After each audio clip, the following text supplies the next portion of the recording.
Manchester City will look to set the wheels in motion for qualification to the semi-finals of the Champions League for the second time in their history when they travel to Tottenham for their quarter-final first leg on Tuesday night.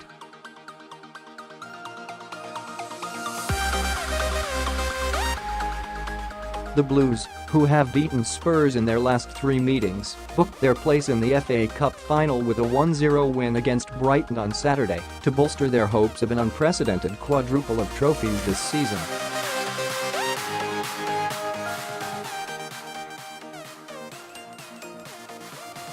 Pep Guardiola's side have already lifted the Carabao Cup this season and will juggle the Champions League with their title race with Liverpool between now and the end of the campaign.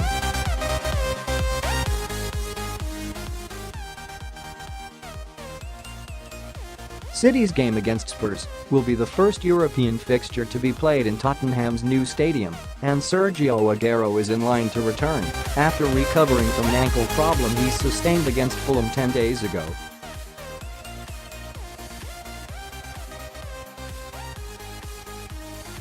Kyle Walker is in contention to play after being withdrawn in the Cup semi-final, as is Benjamin Mendy.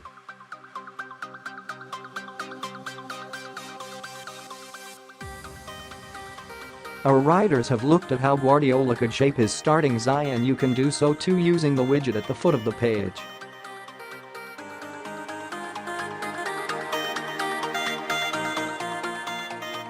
Stuart Brennan never thought I'd say this, but now might be the time to leave out David Silva in a huge game.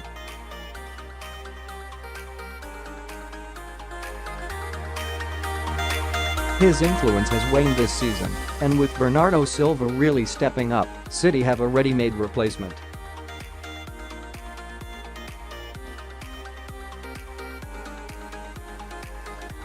Of course, Bernardo is effective coming in off the right flank, but I would have him alongside Kevin de Bruyne and have a pace-packed front three of Raheem Sterling, Sergio Aguero and Leroy Sane. Spurs have to push for a win, and the counter will be a serious weapon.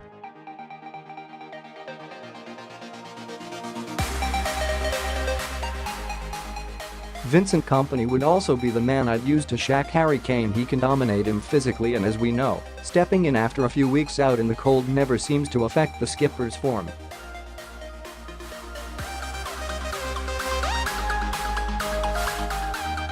That allows Laporte to shuffle across and gives the Blues plenty of height at set-pieces.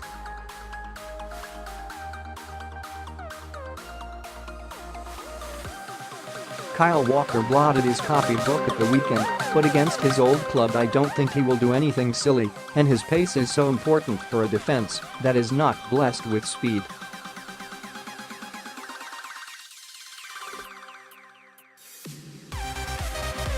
Bajkowski This is arguably City's biggest game since Liverpool at home at the beginning of the year, so I'd go with the defense that had such success in that game: Danilo, John Stones, Vincent Kompany and Laporte.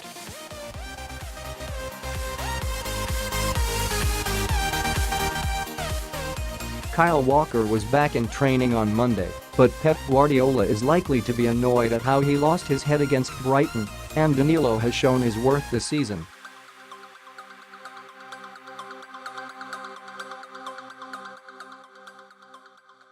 Fernandinho will return, and I'd be inclined to play Kevin de Bruyne again.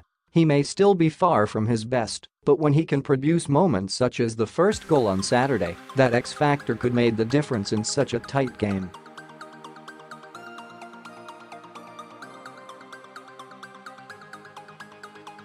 Aguero too is worth the risk if fit. Leroy Sane seems most unlucky to miss out on the side, but he is some player to be able to bring on fresh as legs around him tire.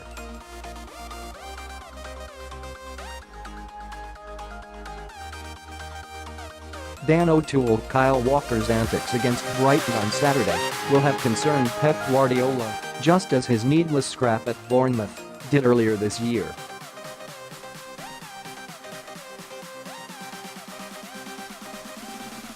Tottenham supporters, buoyed by a first Champions League night at their new stadium, will likely look to give their former right-back some stick, and Walker's previous doesn't suggest he'd be a dead cert to keep his head.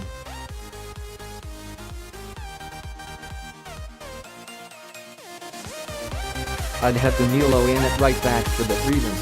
City's injury problems dictate that Benjamin Mendy is in with a greater chance of starting this game than he might have had if Zinchenko were fit.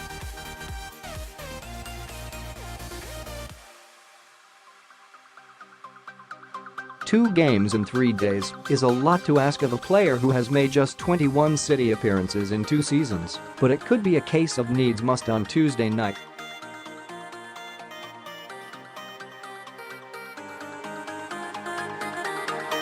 Aymeric Laporte, for me, is too effective at centre-back to be pushed out to the left flank.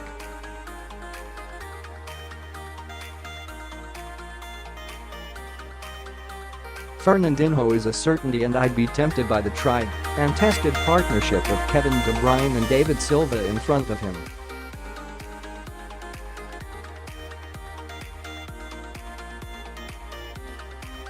Bernardo Silva always plays in the big games and Raheem Sterling is City's best option on the right.